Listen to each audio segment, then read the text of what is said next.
minha mensagem de hoje tem por tema a dor da remoção. Remover algo ou tirar algo de nossa vida que nos oferece algum benefício é muito desafiador. E todas as vezes que a vida, que Deus se predispõe a agir na nossa vida, para que algo ou alguém seja removido dela, essa remoção, ela vai causar dor, por medo, por sentimento de posse, ou simplesmente por conforto. Normalmente as pessoas não têm dificuldade, principalmente na igreja. Você quer colocar alguém num cargo, ninguém normalmente não te pergunta por que você está colocando essa pessoa no cargo. Aliás, ela é até perfeitamente capaz de entender que ela só está sendo colocada nesse cargo porque Deus a colocou naquele local. Mas se você precisar remover essa pessoa do cargo, normalmente ela quer uma série de informações, de justificativas para cujas quais ela está sendo removida, retirada de uma função, porque na maioria das vezes, quando algo precisa ser retirado da nossa vida, essa remoção, ela vai nos trazer algum desconforto, alguma dor. Porém, nós precisamos entender que depois que sai da nossa vida aquilo que tem que sair, só então estaremos prontos para avançar para a próxima fase. Quando nós somos capazes de entender isso, fica mais suave, menos doloroso ver pessoas partirem, ver empregos ficarem para trás, ver situações cujas quais achávamos vantajosas, expressivas e significativas partirem. Às vezes sequer elas ficam por muito tempo, porque não é o nosso destino, é apenas uma fase da nossa vida. A Bíblia inúmeras vezes nos dá exemplos sobre isso. Quando nós vemos a história da mulher de Ló, o que ela tem? Ela tem um apego àquilo que está ficando para trás. Ela está sendo arrancada, removida de sua casa, de seus pertences. Ela só está saindo basicamente com a roupa do corpo. Então a dor dessa remoção, o apego àquilo que ela está deixando para trás, faz com que ela olhe para trás, mesmo diante de uma ordenança de cuja qual ela não deveria fazer isso, ela faz desobedecendo, e sabe o que acontece? Ela não tem mais futuro, ela é paralisada por aquilo. Aquela é uma situação que a paralisa. Mas pastor, muitas vezes nós precisamos retornar, precisamos dar uma olhada, sim, mas não precisa ser num looping onde você retorna onde estava. O movimento pode parecer o mesmo, nós podemos fazer isso numa espiral, onde você volta ao mesmo lugar que estava antes, somente não é na mesma altura. Volta, mas você sabe, quando um avião pequeno, ele precisa decolar num ambiente montanhoso, você sabe o motivo pelo qual o avião do grupo Mamonas Assassinas colidiu com a Serra da Cantareira? Porque ele não tinha força suficiente para decolar como um jato. Não havia nele potência o suficiente para alcançar uma altura. O piloto deveria ter decolado utilizando um sistema de espiral. Decolaria mais baixo, então retornaria e ganharia altura para que conseguisse transpor aquele obstáculo, aquela serra. Quando a vida vai tirar algumas coisas de nós, e ela precisa tirar, e é isso que eu vou te mostrar em 3 exemplos, nós precisamos estar preparados para lidar com essa dor da perda, da separação, com a remoção, né, de algo ou de alguém que precisa ser retirado da nossa vida, porque senão nós não vamos transicionar de fase. Há quanto tempo você não muda de fase na sua vida? Há quanto tempo coisas ruins não acontecem, mas também não acontecem coisas boas? Quando você vive num dinamismo, é lógico que nem sempre coisas boas vão acontecer. A dinâmica da vida traz consigo coisas ruins, mas coisas boas também acontecem. E nós vamos vivendo e crescendo, evoluindo. Mas se nós não soubermos lidar com essa situação, nós vamos ter problemas. O primeiro texto que eu quero usar é um exemplo disso num milagre. Segundo livro dos Reis, capítulo 4, verso de número 4. Põe para mim na tela, por favor. Segundo livro dos Reis, capítulo 4, verso 4. Depois entra em casa, fecha a porta atrás de você e dos seus filhos, e derrame o azeite em todas aquelas vasilhas, e ponha à parte as que forem ficando cheias. Preste atenção na exposição desse milagre, no que a Bíblia está narrando. O milagre está acontecendo, mas todas as vezes que uma botija de azeite se enche, o que esta mulher tem que fazer é retirar essa botija, colocar uma outra no lugar e colocar essa botija para trás. Então, enquanto essa está enchendo, assim que essa enche, ela remove essa e coloca essa para que se encha. Me parece que a visão é basicamente a mesma. Aconteceu, está tudo certo. E agora, o que eu faço? O que aconteceu agora é passado. Eu tenho que voltar para o ambiente onde as coisas acontecem, e não utilizar o verbo no passado. Eu tenho que entender isso. Nós não podemos ficar vivendo, né, a mesma estação o tempo inteiro. Então aconteceu, tá bom, foi bom ou foi ruim, passou, eu tenho que estar pronto para a próxima fase. Quando não lidamos muito bem com isso, nós podemos ter sérios problemas. E o primeiro é o pai da fé, Abraão.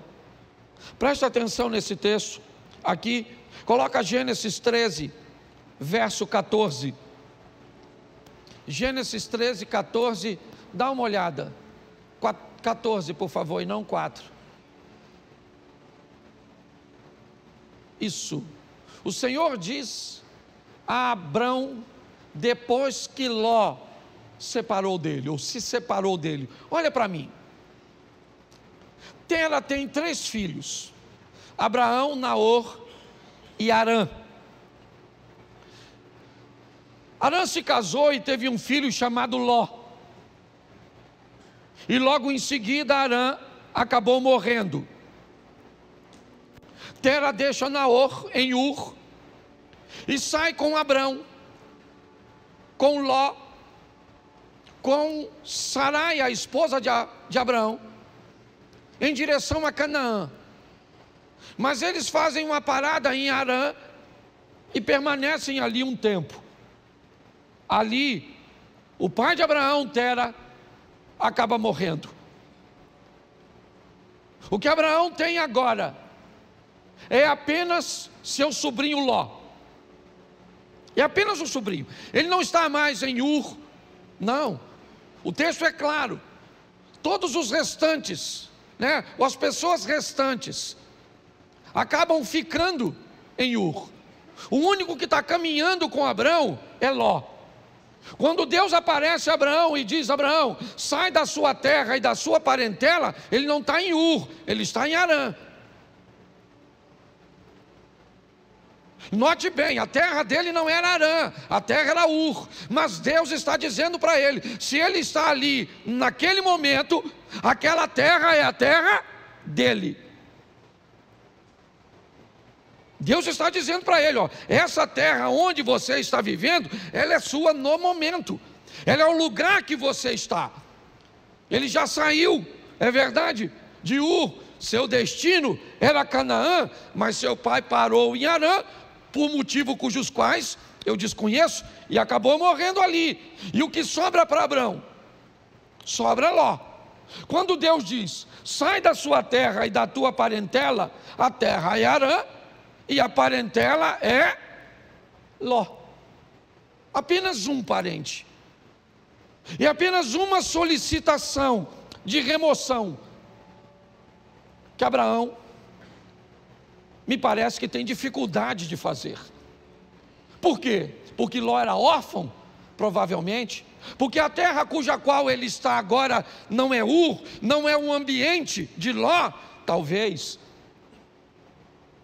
Mas o grande problema é a orientação e a ordem que Deus está dando a Abraão. Deixa, está na hora de Ló sair de sua vida, porque só tinha ele, então não tinha outro. Note que é apenas uma coisa, e apenas uma pessoa, mas olha o estrago, o atraso, o prejuízo, que desobedecer uma orientação do Altíssimo pode trazer para a trajetória de uma vida. Por que Abraão provavelmente tem medo, insegurança de deixar Ló para trás? Porque se ele deixa Ló, o argumento dele vai se solidificar em Eliezer, o Damasceno. Já que ele não pode ter filho, pelo menos que ele deixe sua herança para um sobrinho, que ele o adotou. Pelo menos é alguém de seu sangue. Me parece que Abraão está preso nisso. Na hora de remover Ló é muito doloroso.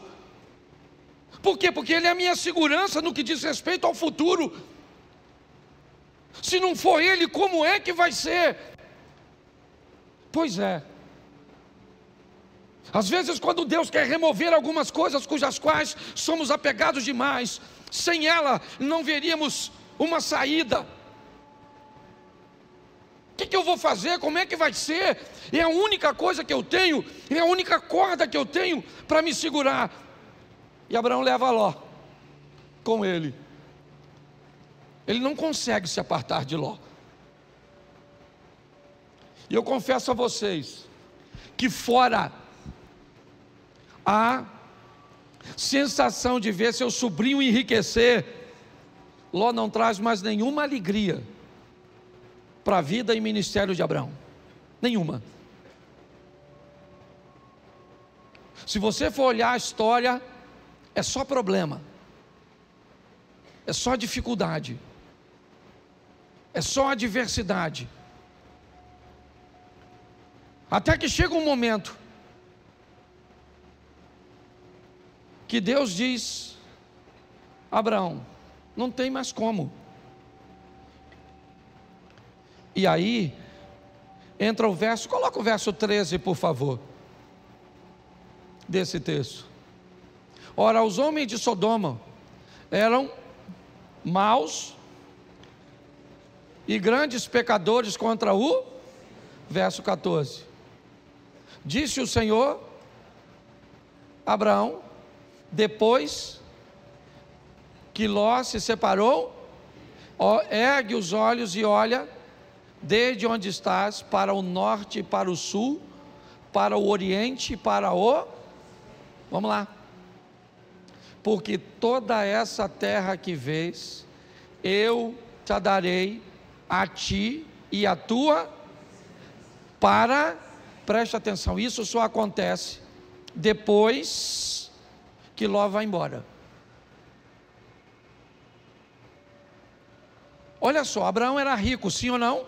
Sim. Foi a riqueza e a prosperidade que fez com que os poucos recursos da terra não fossem suficientes para sustentar os dois rebanhos. Há uma briga, um litígio entre os pastores de Ló. Então Abraão Diz a Ló: escolhe para onde você vai, escolhe. Decida para onde você quer ir. Note que Abraão não está preocupado com a direção, ele está preocupado com a companhia.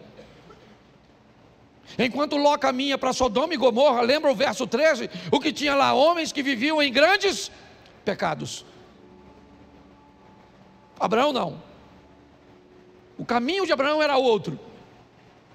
A rota de Abraão era outra. Abraão estava disposto a andar com Deus. Era isso. Quando olhamos essa história, o que descobrimos? Que o pai da fé estava apegado e tinha dificuldade de se libertar de coisas, e aqui, de laços familiares. Entenda o que eu vou falar agora. O corte do cordão umbilical, o rompimento da sua vida para com a sua família, para viver a sua própria história, precisa acontecer. É importante que você entenda isso. Existe uma nova fase para você, e você precisa estar pronto a retirar ou a permitir que isso aconteça. Se dependesse de Abraão, ele não tiraria. Mas a prosperidade dos dois foram tanta que a terra está dizendo para eles: vocês não têm como viver juntos. Então ele diz: então você vai embora. E o texto diz que assim que Ló sai da vida de Abraão, Deus disse: agora levanta os teus olhos e olha. Agora dá uma olhada. Agora não há limite. Finalmente eu posso fazer na sua vida tudo aquilo que eu sempre quis fazer. Só não conseguia fazer antes, porque você ainda estava aprisionado. É importante, eu não sei qual é a prisão, ou aquilo que precisa ser removido da sua vida. Eu sei que tem coisas, e principalmente quando o assunto são questões familiares, principalmente, é romper com uma mãe, para dar um outro nível para o casamento. É romper com um filho, para dar um outro nível para o casamento. Pare e pense. Muitas vezes nós precisamos, não é abandonar, não. Você vai ver o que Abraão ainda vai fazer mais à frente. Mas é importante que nós entendamos isso, que depois que Ló sai da vida de Abraão, as coisas tomam um rumo totalmente diferente. Então, por mais doloroso que seja, esteja pronto para viver essa remoção. Deixa eu usar a segunda, que eu não posso deter muito tempo. Jonas 1,15. Jonas capítulo 1, verso de número 15. Levantaram Jonas e o lançaram ao mar, e cessou o mar da sua fúria. Preste atenção. Um barco está para afundar, e Jonas está nele. Qual é o problema da tempestade? É Jonas. Qual é o motivo de tudo aquilo que está acontecendo? É Jonas. Por que Jonas está ali? Porque o capitão do navio está ganhando dinheiro com Jonas. Jonas está ali porque comprou uma passagem. Jonas está ali porque tinha uma grana para comprar uma passagem para entrar nesse barco. Mas ele é um desobediente, está certo? Mas ele está trazendo dinheiro. Mas eu não sei quem ele é. Tudo bem, não quero saber. Ele está trazendo uma grana, ele está trazendo uma lucratividade, e pautado nessa lucratividade, eu não sou capaz de selecionar quem entra na minha vida. Deixa eu fazer uma pergunta para você: quanto custa para entrar na sua casa? Quanto custa para entrar na sua família? Quanto custa? Qual é o preço de um ingresso da sua intimidade? Pare e pense. Por causa da entrada de Jonas, o capitão do navio, que não é profeta, ele não desobedeceu a Deus, não. Ele cometeu algum pecado quando vendeu o ingresso do barco dele para o Jonas? Sim ou não? Claro que não. Mas não interessa, tem alguém dentro da vida dele, tem alguém dentro do barco dele que está trazendo aquela tempestade. É só uma questão de tempo até ele afundar. Você sabe o que ele faz, o capitão do navio? Ele pega toda a carga e joga fora. Ele precisava perder a carga? Não, o problema era a carga, o problema era Jonas. Mas ele perde a carga. Porque pessoas perdem aquilo que não precisava perder, quando não querem tirar o que precisa ser retirado. Você não quer tirar esse comportamento? Então tá bom, perde o casamento, perde a intimidade, perde a paz. Mas sabe por que Jonas saiu do barco? Porque o capitão procurou. O capitão está procurando, me parece, alguma coisa para jogar fora. O que ele quer é aliviar o barco, já perdeu a carga, é verdade, mas a tempestade continua. Então ele vai no porão, ele desce no porão do navio. Eu já falei isso aqui, ele desce no porão do navio, e lá no escuro do porão, deitado num lugar, está o Jonas. Porque aquilo que às vezes vai te levar para o fundo, não está na luz no convés, está no porão, escondido, quietinho. O que ele está estabelecendo em você, um comportamento, uma postura comportamental, que destrói seus relacionamentos, que impede você de ter relacionamentos sadios. Mas quando ele procura, a Bíblia diz: aquele que pede recebe, aquele que busca, acha. Então ele não está buscando, ele achou, pegou o Jonas, levou o Jonas no convés, o interrogou, e Jonas disse: não era para eu estar aqui, era para eu estar onde? Em Nínive, cumprindo a minha missão. Mas eu desci a Jope, peguei, certo? Comprei um ingresso, uma passagem, entrei no seu barco para ir para Tarsis, para a Espanha. E agora? A tempestade está lá, Jonas diz que ele é o culpado. Mas e agora? O texto diz que o capitão está com medo de jogar Jonas fora. Quem é esse cara? Não é quem ele é a missão que ele precisa executar. Não tem a ver com ele, é com o propósito de Deus na vida dele. Ele se torna importante por causa do propósito. E aquele homem olha e diz: eu não vou remover esse cara do meu barco, eu estou com medo de jogar esse cara fora. Eu jogo esse cara fora e, não quer jogar? Então tá bom. Eu sei o que é isso muito bem. Eu trabalhei 12 anos numa empresa, foi lá que meus filhos nasceram, lá eu me casei. Eu não tinha um carro, eu usava o carro da empresa, tudo girava em torno daquele lugar. Eu não sabia viver, não havia nenhum outro ecossistema que eu conseguia enxergar, sabe, para me prover de um futuro. Não tinha. Não havia possibilidade, eu não conseguia enxergar. Eu sei hoje que existia, tanto existia que eu estou onde eu estou, mas na época eu não via. Eu estava totalmente apegado, e Deus usando todas as estratégias para me remover. Ele me tirou com mão forte de um lugar que eu não queria sair. Eu não estava vivendo em pecado, não, eu só não estava onde Deus queria que eu estivesse. Mas aqui eu não quero falar de Jonas, eu quero falar do capitão. É ele é o foco da minha mensagem, porque é o barco dele que vai afundar. Por quê? Porque tem alguém que não deveria estar na vida dele, na casa dele, na empresa dele, nos negócios dele, no ministério dele. E agora ele tem que jogar Jonas fora. Sabe o que ele tem? Medo. Medo de jogar. Só que ele não vê outra situação. Ele tem que jogar Jonas fora. Verso 15: e levantaram a Jonas e o lançaram e cessou a sua. Aí ele foi lá, mergulhou no mar, pegou a carga toda, trouxe de volta para o navio, e seguiu direitinho, sim ou não? Não. Precisava ter perdido a carga se tivesse jogado Jonas? Sim ou não? Mas perdeu a carga porque não achou o Jonas. Então fala para quem está do seu lado: acha o Jonas.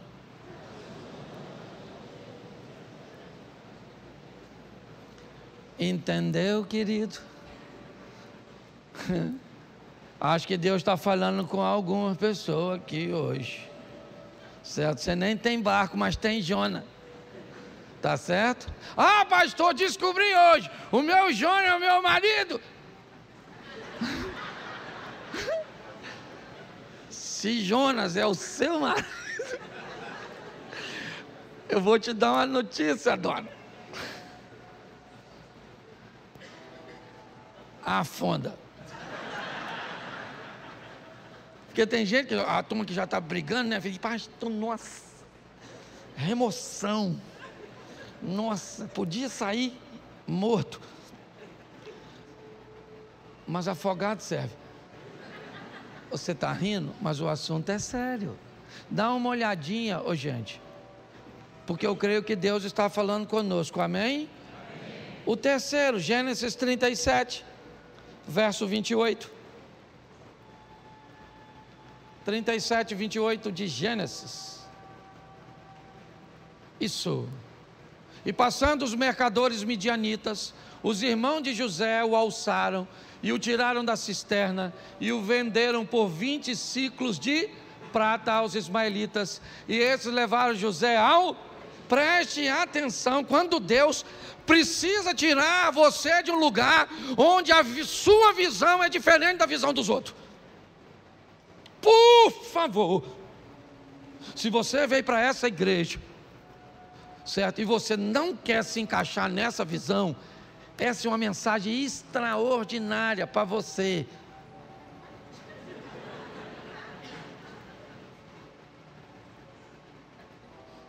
O José é um cara que ele vê o mundo, as coisas, ele aspira, seu comportamento é diferente de seus irmãos. Não cabe. Eu não estou dizendo que Rubem, Simeão, Levi, Isacar, Zebulun, Gad, Azer, Naftali, certo? Eu não estou dizendo que eles estão errados. Eu estou dizendo que há uma visão diferente. E Deus então vai remover José. Sabe o que ele é? Irmão dos caras. Sabe, ele vai ser vendido como? Como? Repita comigo, é melhor ser um escravo na mão de estranhos do que irmão de uma família de invejosos. O dono do escravo, ele quer o quê? O que ele quer com o escravo? Ele quer o quê? Lucrar, sim ou não? Então, para o dono do escravo, quanto mais ele lucrar, melhor. O que o escravo vai fazer lá na frente, se o escravo amanhã se tornou governador do Egito, o cara não quer saber. O que ele quer saber é o quanto ele ganhou quando vendeu o escravo. Mas um ambiente de invejoso,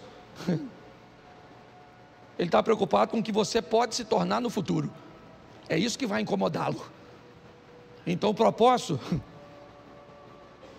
enquanto o dono do escravo não se preocupa com o escravo amanhã, desde que tenha ganho com ele, o invejoso não, ele se preocupa totalmente com o amanhã, com aquilo que você pode se tornar. Porque na verdade, na maioria das vezes, todo mundo quer ver você bem, desde que não seja melhor do que ele. Na maioria das vezes é assim que funciona. José precisa ser removido daquele lugar. Não cabe ali. Mas pastor, fique tranquilo. Essa é uma questão de família, e uma família bem organizadinha. Não esqueça que esse cara, ele é bisneto de Abraão, sim ou não? Isso. Ele é filho de Jacó, que é filho de Isaac, que é filho de Abraão. Essa é uma história sensacional no que diz respeito à família. Por quê? Porque José é vendido pelos irmãos aos ismaelitas e vai para o Egito, como nós lemos o texto. No Egito, então, ele se torna governador e depois de anos, seus irmãos vêm morar numa terra que ele conquistou para seus irmãos. Olha só, nessa história, os irmãos de José cabem na vida de José naquele momento que ele está lá? Sim ou não? Não. Mas quando ele migra para o Egito e se torna governador, quem é que vem morar com ele? Os irmãos. Tem gente que não cabe na sua vida hoje, mas vai caber. Tem ambientes que hoje precisa ser retirado de você. Talvez porque você não tem habilidade para lidar com ele. Mas todas as vezes que Deus quer remover isso, ou quer remover algo, alguém da nossa vida, se esse ambiente, se essa pessoa nos traz alguma vantagem, nós vamos ter sérios problemas. Isso aconteceu com Abraão, como eu citei aqui para vocês. Isso aconteceu com aquele homem que teve seu navio ameaçado porque alguém não devia estar lá, e mesmo na hora de remover foi desafiador. E para José também foi difícil ver seus irmãos ficarem para trás e ele ser vendido. Hoje, o que eu entendo aqui para todos nós é que algumas coisas precisam ser retiradas, removidas. Essa palavra veio a mim quando eu ouvi aquela ministração na Slavec, onde aquela ideia de graça que me trouxe até aqui foi ampliada, não diminuída, ampliada. É uma nova fase. É importante que nós venhamos a respeitar o tempo da mudança. É um grande desafio para nós. Eu não sei se você sabe, mas a história de Abraão começa com 75 anos de idade. Isaac nasce, Abraão tem 100 anos. Foram 25 anos depois. Ele teve que vivenciar tudo aquilo. Talvez por isso ele seja chamado o pai da fé. Hoje, muitas vezes, Deus tenta remover coisas tão pequenas. Eu vou falar aqui algo, não vou expor a intimidade de ninguém, mas não sei nem se o casal que eu atendi está aqui, mas não vou citar seu nome de forma nenhuma aqui.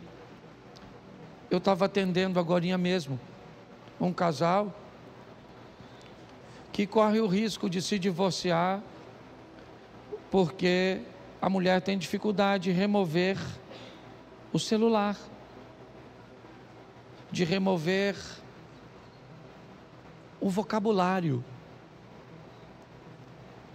E se não fizer isso, o casamento acaba.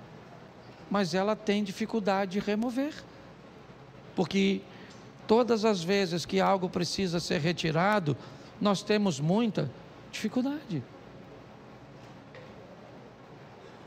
Tenta fazer uma devocional toda manhã, tenta, e você vai encontrar com diversos obstáculos que você precisa remover.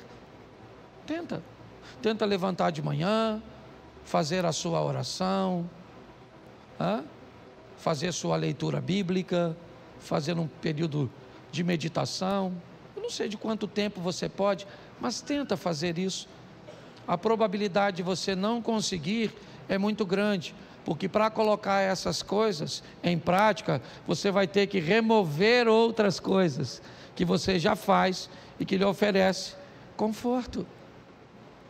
Tenta orar toda noite com sua esposa, de mãos dadas.